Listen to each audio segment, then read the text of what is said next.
வாழ்க்கையில் சேமிப்பு எவ்வளோ முக்கியன்றதை தான் இந்த சேனலில் நம்ம பார்க்க போகிறோம். அடுத்தடுத்து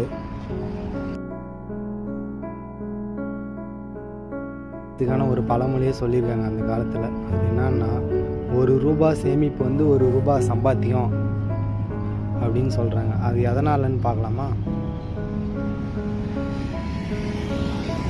இது சம்பாதிக்கிறது வந்து கடின உழைப்பு இருந்தால் சரி சம்பாதிச்சிக்கலாம். ஆனால் சேமிப்பு அப்படி இல்லை. சேமிக்கணும் அப்படின்னா ஒரு நல்ல பழக்கம், சேமிக்கணும்னு பழக்கம் இருந்தால் எளிதாகும், ஈஸியாக இருக்கும் நம்மளுக்கு.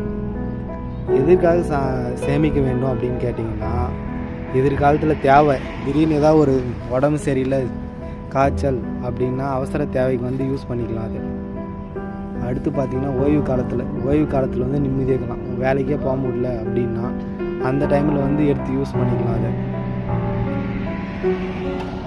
அடுத்தது பார்த்திங்கன்னா குடும்பத்தை ஒரு சேமிப்பு பெஸ்ட்டாக நம்ம பண்ணிட்டோம் அப்படின்னா நம்ம குடும்பத்தை வந்து பாதுகாப்பான நிலைமையில் இருக்குது அப்படின்றதான்.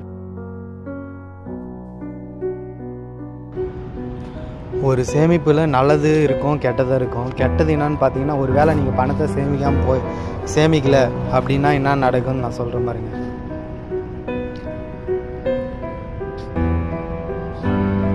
நம்ம எவ்வளோ தான் சம்பாதிச்சாலும் எப்பவுமே நம்ம கையில் வந்து பணன்றது இருக்காது. அந்த சூழ்நிலை வந்து கடன் வாங்க வேண்டிய சூழ்நிலை வரும் எல்லாருக்குமே. அதனால் ஓய்வு காலத்து வேலை இல்லை, வேலை திடீர்னு போயிடுச்சு அப்படின்னாலையும்